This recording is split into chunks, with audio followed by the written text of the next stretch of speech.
জেলখানার মাটিতে অবস্থান করতে করতে তিনাদের কাছে যা খাদ্য খাবার ছিল, খাদ্য খাবারগুলি খেতে খেতে খেতে খেতে খাদ্য খাবারগুলি যখন শেষ হয়ে গেল, ফুরিয়ে গেল, এবার ক্রয় বিক্রয় বন্ধ হয়ে আছে। কোনো মানুষের সঙ্গে কোনো মানুষের গল্প গুজব লেনদেন চলবে না। এই অবস্থায় কি করা যায়? কোনো খাবারের ব্যবস্থা নেই, কারোর কাছে যে কিছু কিনবো এরকম কোনো সুযোগও নেই। এই অবস্থাতে দূর থেকে যারা ব্যবসা করার জন্য আসতো তাদেরকে বলে দেওয়া হতো, খবরদার জেলখানার মধ্যে যারা অবস্থান করছে তাদেরকে তোমরা কোনো রকমের ক্রয় বিক্রয় করবে না। এবার মাঝে মধ্যে যদি ক্রয় বিক্রয় হয়েও যেত, পরেক্ষণে খবর পেলে চড়া দামে বিক্রি করে দিত, যাতে করে জেলখানার মানুষেরা কিনে না খেতে পায়। তাদের উদ্দেশ্য ছিল এটাই, পেটের জ্বালা বড় জ্বালা, পেটের যন্ত্রণা বড় যন্ত্রণা। ক্ষুধা যখন লেগে যাবে মুহাম্মদের প্রতি তারা বিরক্ত হয়ে মুহাম্মদের ধর্ম ত্যাগ করে আমাদের বাপ দাদার ধর্মে ফিরে আসবে। এই ভাবনা চিন্তায় খাদ্যর একবারে সংকট ঘটিয়ে দিল। এই করে করে যাদের সঙ্গে যাদের আত্মীয়তা ছিল মাঝে মধ্যে হয়তো চুরি চুরি করে কিছু খাবার দিত। এই করে করে দিন যায় রাত আসে, রাত যায় দিন আসে, এই করে করে করে করে খাবার যখন আর পায় না, খাবার শেষ হয়ে গেল। এই অবস্থায় জেলখানার মধ্যে যে সমস্ত মুমিন মুসলমানরা আত্মগোপন করেছে, ওই মুমিন মুসলমানগুলি খাজুরের আটিগুলি চিবিয়ে চিবিয়ে খেতে শুরু করেছে। যখন খাজুরের আটিও শেষ হয়ে গেল, এবার ওই জেলখানার চতুর্দিকে যে সমস্ত খাজুরের গাছ ছিল, ওই খাজুর গাছের পাতাগুলি চিবিয়ে চিবিয়ে খেয়ে খেয়ে তারা ছাগলের মতো করে পায়খানা করতে শুরু করলো। কত নির্যাতন চলতে শুরু হলো। এই করে করে খাবার যখন শেষ হয়ে গেল, খাজুরের পাতা আটি যখন শেষ হয়ে গেল, এই অবস্থায় জেলখানাবাসীরা এমন করুণ সুরে কান্না করে, জেলখানার বাইরে থেকেও মানুষেরা শুনতে পেত। এটা সেই সেবে আবি তালেব জেলখানার মানুষের কণ্ঠের কান্নার আওয়াজ। এইভাবে দিন যায় রাত আসে, রাত যায় দিন আসে। এই করে করে বেশ যখন কিছুদিন পার হয়ে গেল, এই অবস্থায় মানুষজনের মনের ভিতরে একটু ভাবনা চিন্তা শুরু হলো। এক নয় দুই নয়, প্রায় 3 বছর হতে চলল। এরপরেও কোনো মানুষ তো মুহাম্মদের প্রতি বিরক্ত হয়ে রাতের অন্ধকারে কেউ তো পালিয়ে কোনোদিন আসলো না, এবং বিরক্ত হয়ে এক অপরকে কেউ যেন হত্যা করতে এ পর্যন্ত আসলো না। তাহলে কি করা যায়? এই অবস্থা যখন শুরু হয়ে গেল, এমন অবস্থা ঘটে গেল, চতুর্দিক থেকে চুরি চুরি করে যে খাবার দিবে সেই খাবারের দরজাগুলিকে, রাস্তাগুলিকে বন্ধ করে দিল। আর যখন কোনো খাবার আসলো না, পানিও আসলো না, জেলখানার ভিতরে অনেক মা আছে, ওই মায়ের গর্ভে সন্তান ছিল, গর্ভের সন্তানগুলি মায়ের পেটে যদি খাবার না থাকে বাচ্চাগুলি এমনি এমনি নষ্ট হয়ে যাবে। আর যে সমস্ত মায়ের কোলে বাচ্চা ছিল, মায়ের পেটে যদি খাবার না থাকে মায়ের বুকে কি করে দুধ আসবে? কোনোভাবেই খাবার পাবে না। বাচ্চারা মায়ের স্তরের দুধ না পান করতে পেরে এমন কান্না করতো, মানুষজন তো বুঝতো এটা জেলখানার মানুষের কান্নার আওয়াজ। একদিন দুই দিন করতে করতে কান্না করতে করতে বিরক্ত হয়ে নিশ্চয় একদিন মুহাম্মদের ধর্ম ত্যাগ করে আমাদের বাপ দাদার ধর্মে চলে আসবে। এইরকম সিচুয়েশন শুরু হয়ে গেল। আর এদিকে আর একটা ছোট্ট করে ঘটনা শুনিয়ে দিই, যার নাম আবু তালেব। আবু তালেবের একটা ছেলের নাম ছিল হযরতে আলী রাদিয়াল্লাহু তাআলা আনহু। হযরতে আলী এবং নবী মুহাম্মদুর রাসূলুল্লাহ সাল্লাল্লাহু আলাইহি ওয়াসাল্লামের জন্য আবু তালেব নিজেই বিছানা তৈরি করত। সন্ধ্যা রাত্রিতে কোন জায়গায় মোহাম্মদ ঘুমায় আর কোন জায়গায় আলী ঘুমায় এটা মানুষ দেখবে, এই জন্য দুই বিছানা দুই জায়গায় করে দিত। এবার রাত যখন গভীর হয়ে যেত তখন হযরতে আলীকে নবীজির বিছানায় দিত, আর নবীজিকে হযরতে আলীর বিছানাতে দিয়ে দিত। তার ধারণা যে কেউ যদি সূত্রতা করে, দূর থেকে যদি দেখে নেয় মোহাম্মদ কোন জায়গায় ঘুমায় আর আলী কোন জায়গায় ঘুমায়, তাহলে রাতের অন্ধকারে এসে আলী যে জায়গায় ঘুমাবে ওই জায়গায় তারা এসে রাতের অন্ধকারে আক্রমণ করবে, এই ভাবনা চিন্তা। আর মোহাম্মদ যে জায়গায় ঘুমাবে সেই জায়গায় এসে আক্রমণ করবে, এই ভয়ে হযরতে আবু তালেব বিছানাটাকে আলাদা করে দিতেন, চেঞ্জ করে দিতেন, যে রাতের অন্ধকারে যদি এসে যায় আলীর বিছানাতে এসে আক্রমণ করবে, তাহলে আলীর বিছানাতে আক্রমণ করলে এই অবস্থায় আলী মারা যাবে, এই ভাবনা চিন্তা তার ভিতরে ছিল। কিন্তু ওই অবস্থায় বিছানাটাকে চেঞ্জ করে দিয়ে এটা তার ধারণা ছিল যে মোহাম্মদকে আক্রমণ করতে এসে যদি তারা আসে রাতের অন্ধকারে আর কেউ যদি বলে দেয়, এইরকম গোপন সূত্রে যোগাযোগ করে যদি বলে দেয় আর কেউ যদি দেখে নেয়, তাহলে তারা দেখে নেয় আলী কোন জায়গায় ঘুমায় আর মোহাম্মদ কোন জায়গায় ঘুমায়, রাতে চেঞ্জ করে দিত এই জন্য যাতে করে আলীকে আলীর জায়গায় ঘুমালে আলীর জায়গায় আক্রমণ করলে কমপক্ষে মোহাম্মদ দুনিয়ার বুকে বেঁচে যাবে আর আমার ছেলে আলী দুনিয়ার বুক থেকে বিদায় নিবে, আলীর জীবনের বিনিময়ে আমার ভাতিজা মোহাম্মদ বেঁচে থাকবে। এইরকম চিন্তা ভাবনাই সন্ধ্যায় এক বিছানায় আর রাতের অন্ধকারে আর এক বিছানায়, এইরকম ভাবনা চিন্তা করে করে করে করে হযরতে আবু তালেব আল্লাহর নবীকে এবং আলীকে 3টা বছর ধরে জেলখানার মধ্যে এইভাবে জীবন যাপন করিয়েছিলেন। আমার ভাই, আমার বন্ধুরাম, রাখে আল্লাহ, মারে কে? মারে আল্লাহ, রাখে কে? এই করে করে 3 বছর যখন হয়ে গেল, একজন ব্যক্তি আর রাহিকুল মাকতুমের ভিতরে এসেছে, একজন ব্যক্তির মনের ভিতরে দয়া হলো, মায়া হলো, যার নাম হযরতে জুহাইর। ওই জুহাইর তখনও পর্যন্ত ইসলাম কবুল করেনি। ওই জুহাইর এবার মনে মনে ভাবলো, আহারে এই মক্কার মানুষেরা এত অত্যাচার করছে, যারা মুহাম্মদের প্রতি ঈমান এনেছে, ওই মানুষগুলি তো কোনোদিন নারী নির্যাতনের কাজ করেনি, চুরিও করে না, ডাকাতিও করে না, ব্যভিচারও করে না, জুলুম অত্যাচারও করে না, এরপরে ওই লোকগুলির সঙ্গে এরকম দুর্ব্যবহার কেন করা হচ্ছে, কেন করা হবে? এই ভাবনা চিন্তায় তার মনের ভিতরে যেন একটা দ্বিধাদ্বন্দ্ব কাজ করতে লাগলো। এক পর্যায়ে বিশ্বনবী জনাবে মুহাম্মদুর রাসূলুল্লাহ সাল্লাল্লাহু আলাইহি ওয়াসাল্লামের ভালোবাসা তার অন্তরে জায়গা করে নিল। এবার জুহাইর তার নিকটের এক বন্ধুর কাছে গিয়ে বলছে, ও ভাই, তুমি শোনো, আজকে মক্কার মানুষেরা এই মানুষগুলোর সঙ্গে যেভাবে দুর্ব্যবহার করে, আমরা মানুষ হয়ে কেমন করে এগুলিকে মেনে নিতে পারি? জুহাইরের বন্ধু বলছে, ভাই, এত বড় শক্তির সামনে আমি কি করে কথা বলতে পারি? প্রচন্ড শক্তির অধিকারী যারা, তারাই তো মুহাম্মদ থেকে নিয়ে শুরু করে ঈমানদের বিরুদ্ধে আজকে তারা অবস্থান করেছে, তো আমরা এত বড় শক্তির সামনে কেমন করে দাঁড়িয়ে কথা বলতে পারি?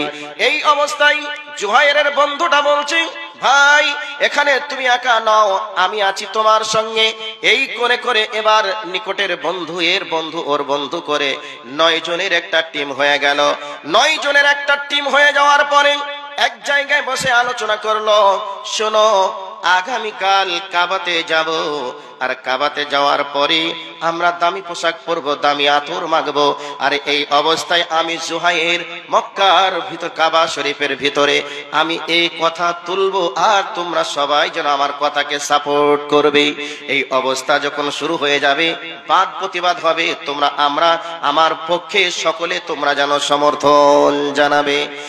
এবার জুহাইরের কথা মতো তারপরের দিন মক্কার মুশরিকদের সামনে এই অবস্থায় কাবার ভিতরে গিয়ে তওয়াফ করতে শুরু করার পরে দামি পোশাক, দামি পাগড়ি, দামি আতর মেখে দাম্ভিকতার সহিত কাবা চত্বরে যেন তওয়াফ করা কমপ্লিট হলো।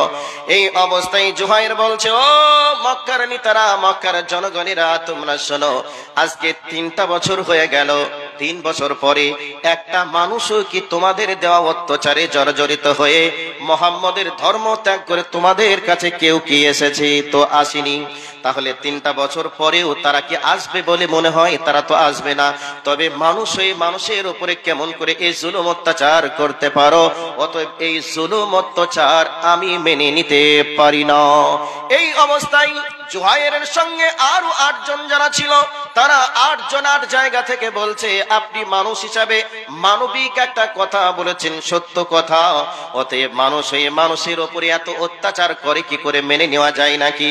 এবার আবু জাহেল বলতে শুরু করলো, বুঝতে পেরেছি তোমরা এই 8 জন বা 9 জন অন্য কোন জায়গায় বসে আলোচনা করেছো, আর আলোচনা করে তোমরা এই জায়গায় এসে আইন পাস করছো, তবে এর পরিণাম খুব একটা ভালো হবে না। তোমরা কি জানো এর কি নাম প্রণাম হতে পারে? এই অবস্থায় 9 জন বলতে শুরু করলো, কি হবে না হবে এটা পরে দেখা যাবে, মানুষ হয়ে মানুষকে কি করে কষ্ট দিতে পারে? তোমরা যখন এই আইন পাস করেছিলে তো আমাদেরকে নিয়ে কি করেছিলে আমরা তো জানি না, অতএব আমরা যদি জানতাম সেদিনেই আমরা বাধা প্রদান করতাম, মানুষ হয়ে এটা আবার কেমন করে করতে পারে? এই কথা চলছে, একবারে বাজার গরম হয়ে গেছে, কাবা শরীফ উত্তপ্ত হয়ে গেছে। বাদ প্রতিবাদ চলতে চলতে আল্লাহ রাব্বুল আলামিন হযরতে জিবরাইলের মাধ্যমে আল্লাহর নবীকে জানিয়ে দিলেন, ও মুহাম্মদ, মক্কার মাটি গরম হয়ে গেছে, কাবা শরীফে একবারে তোলপাড় চলছে, তোমার কাছে আমি একটা ইনসাফপূর্ণ কথা দিয়ে তোমার কাছে আমি জিবরাইলকে পাঠিয়ে দিলাম, আর এই খবরটা তুমি তোমার চাচাকে দিয়ে কাবা ঘরে পাঠিয়ে দাও। এই অবস্থায় আল্লাহর নবী আবু তালেবকে বলছেন, চাচা, মক্কা গরম হয়ে গেছে, কাবার মাটি উত্তপ্ত হয়ে গেছে, অতএব আপনি চলে যান 3 বছর পূর্বে যারা আমাদের জন্য সংবিধান তৈরি করে আমাদের জন্য নিষেধাজ্ঞা জারি করে কাবার দেওয়ালে যেটা টাঙানো ছিল, ওই টাঙানো যে জায়গা আছে ওই জায়গাটা দেখবেন যে জায়গায় আল্লাহ লেখা আছে আর যে জায়গায় মুহাম্মদের নাম লেখা আছে ওই জায়গাটা অবশিষ্ট আছে, আর বাকি যা কিছু লেখা ছিল আল্লাহ রাব্বুল আলামিন আসমান থেকে একটা পোকা পাঠিয়ে দিয়ে সব খেয়ে বিদায় জানিয়ে দিয়েছে আল্লাহ আর মুহাম্মদ নামটা লেখা আছে। আর আপনি গিয়ে বলবেন আমার ভাতিজার পক্ষ থেকে একটা কথা নিয়ে এসেছি, ওই কথাটা যদি সত্য হয় তাহলে আমি আমার ভাতিজার পক্ষে ছিলাম, পক্ষে থাকবো, আর আমার ভাতিজার কথা যদি মিথ্যা হয় তাহলে শুনে রেখে দাও, আমার ভাতিজাকে তোমাদের হাতে আমি সমর্পণ করে দিব, তোমরা মেরে দিবে, কেটে দিবে, টুকরা টুকরা করে দিবে, আমার কোনো দুঃখ থাকবে না। মক্কার মানুষজন বলতে শুরু করলাম, আবু তালিব তুমি দামি কথা বলেছো, তুমি কি প্রস্তাব পেশ করছো তুমি এবার বলে দাও। এই অবস্থায় আবু তালেব বলছেন, 3 বছর হয়ে গেল, যারা মোহাম্মদকে বিশ্বাস করে তারা তো কাবাতে আসেনি, সবাই জেলখানার মাটিতে, অতএব আমার ভাতিজা মোহাম্মদ বলে দিয়েছে যে আসমান থেকে একটা পোকা এসে তোমাদের যে সংবিধান নিষেধাজ্ঞা জারি করা হয়েছিল ওটাকে আসমান থেকে একটা পোকা এসে সব খেয়ে বিদায় করে দিয়েছে, কিন্তু কেবলমাত্র আল্লাহ এবং মোহাম্মদ নাম লেখা আছে ওই জায়গাটা অবশিষ্ট আছে, যেটা লেখা আছে ওইটা তোমরা জনসম্মুখে একটু খুলে দেখাও, সেটা একবার জনগণ চোখে দেখুক, যদি জনগণ সচক্ষে দেখে মোহাম্মদের কথা সত্য আছে তাহলে মোহাম্মদকে আজ থেকে জেলখানার মাটি থেকে স্বাধীন করে দিতে হবে, আর যদি মোহাম্মদের দাবি সত্য না হয়, ভুল হয়, তাহলে মোহাম্মদকে আমাদের হাতে তুলে দিতে হবে, আমি তুলে দিব। এবার দেখো, এবার জনগণ বলে নিলাম সত্যি চমৎকার কথা, 3 বছর হয়ে গেল তারা তো কেউ আসেনি, আর এই জায়গাতে এসে সেটা কেটে টুকরা টুকরা করে দিবে, এটা তো করার সুযোগও কারো নেই। তো মোহাম্মদ 3 বছর পরে যে কথাটা বলেছে, কথা যদি সত্য হয় মোহাম্মদকে ছেড়ে দিতে হবে, আর যদি সত্য না হয় তাহলে মোহাম্মদকে আমাদের হাতে তুলে দিবে। খুব দামি কথা বলেছে। জনগণ চাতক পাখির মতো চেয়ে আছে। এবার কাবা শরীফের ভিতরে যখনই ওই সংবিধানটা নামানো হলো, সঙ্গে সঙ্গে নামানোর পরে মানুষ সচক্ষে দেখে নিল মুহাম্মদ যে কথা বলেছে কথা সত্য বলেছে। এই অবস্থায় মানুষজন বলে নিলাম তাহলে মুহাম্মদ থেকে নিয়ে শুরু করে যে সমস্ত মানুষেরা আজকে জেলখানার মধ্যে রয়েছে সকলকে স্বাধীন করে দিতে হবে, সকলকে আজাদ করে দিতে হবে, আর মানুষ হয়ে মানুষের উপরে অত্যাচার করা যাবে না। তারপরে এবার স্বাধীন করে দিল।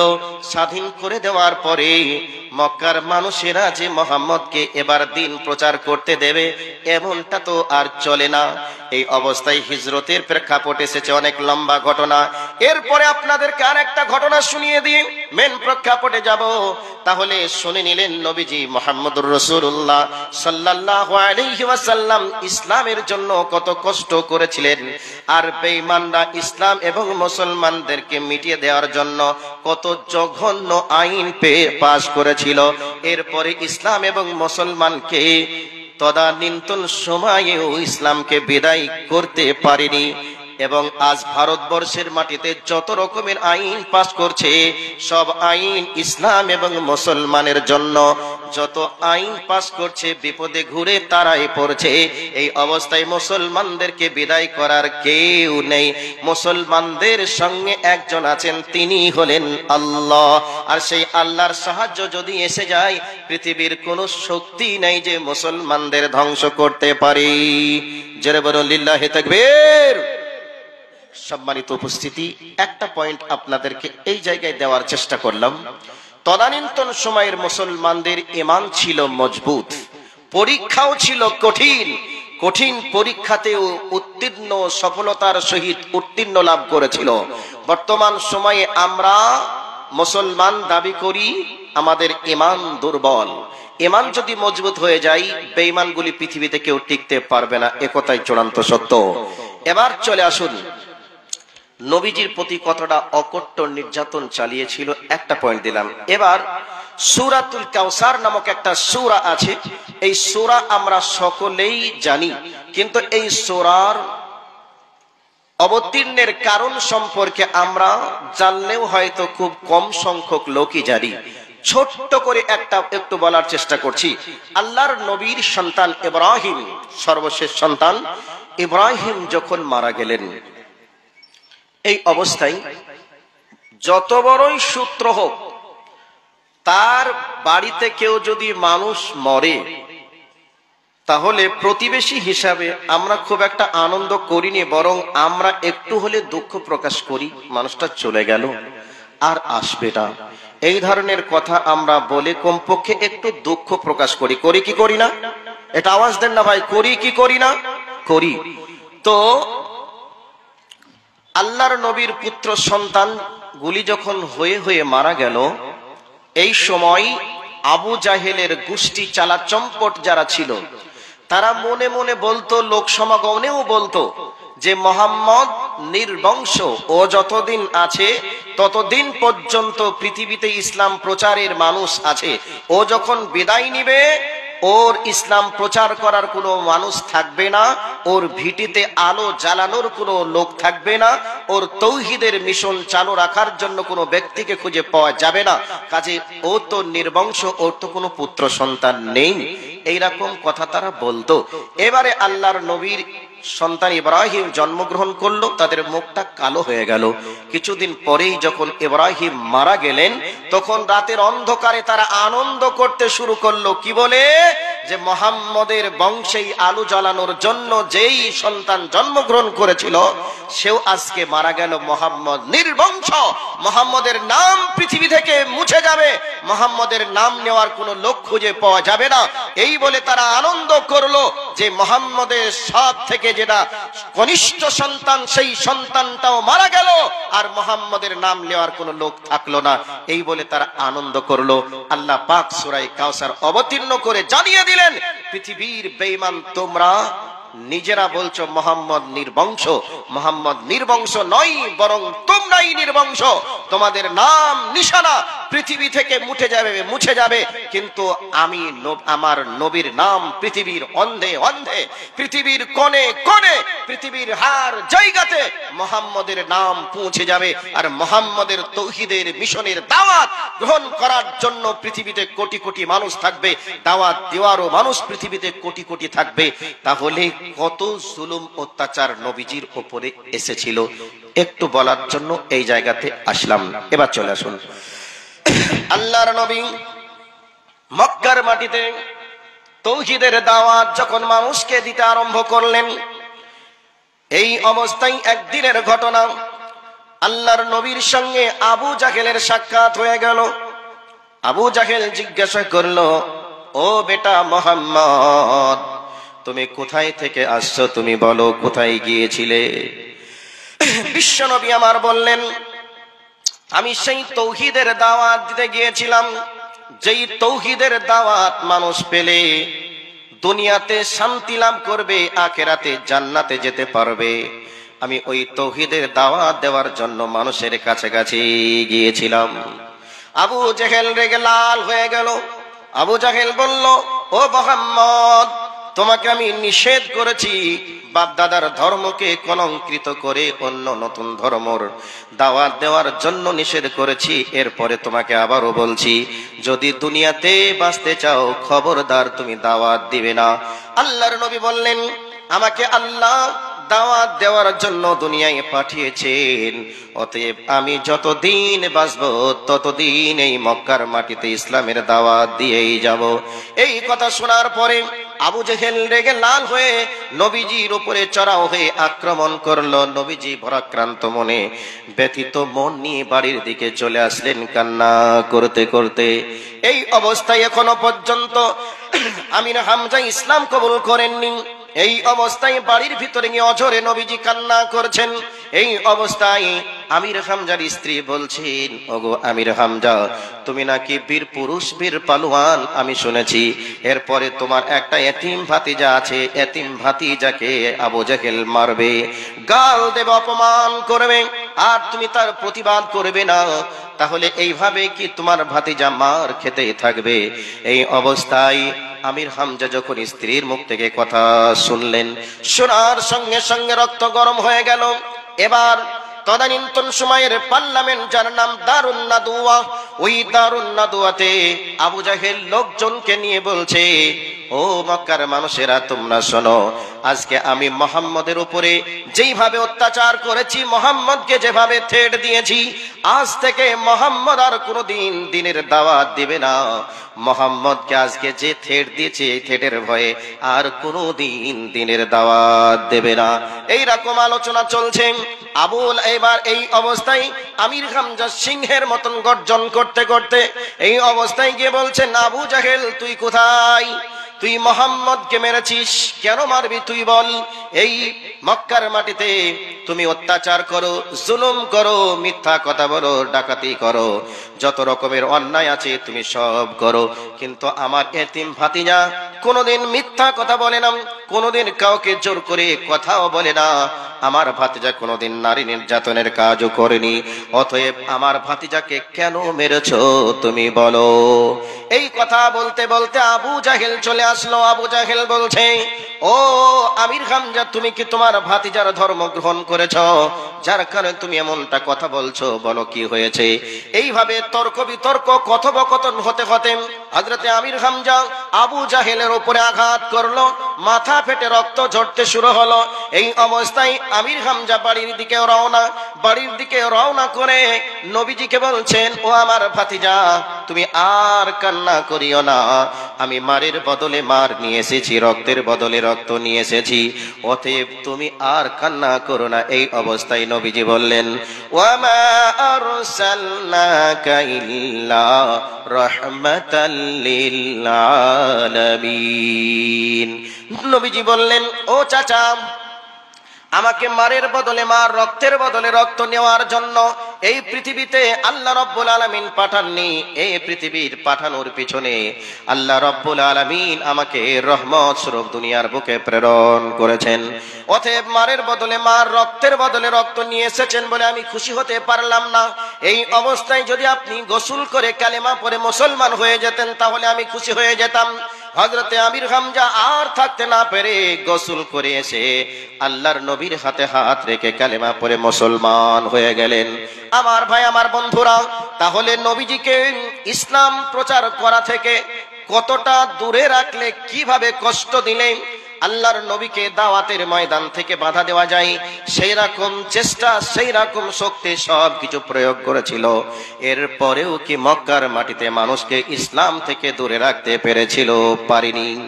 মক্কার মাটিতে ইসলামের দাওয়াত পৌঁছিয়েছিল নবীজির মাধ্যমে, মক্কার মানুষরা ইসলাম কবুল করে ধন্য হয়েছিল।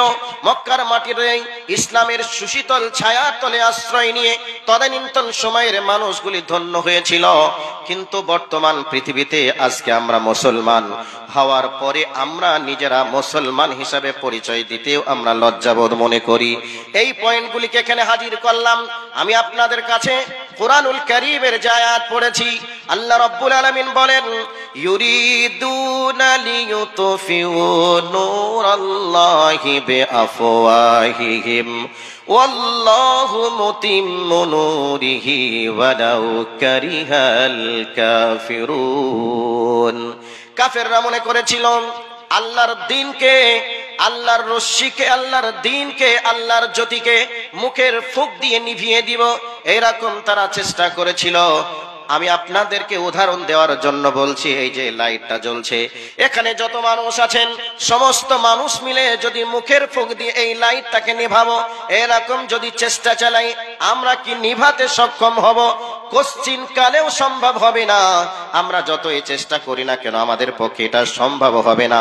তো আল্লাহর দ্বীন, আল্লাহর নূরকে তারা মনে করেছিল মুখের ফুঁক দিয়ে নিভিয়ে দিব, কখনোই তারা এখন পৃথিবীতে যত শক্তি আছে সকলেই তারা চেষ্টা চালাচ্ছে ইসলাম এবং মুসলমানকে দুনিয়ার বুক থেকে বিদায় করব, কোশ্চিন কালে তারাও বিদায় করতে পারবে না।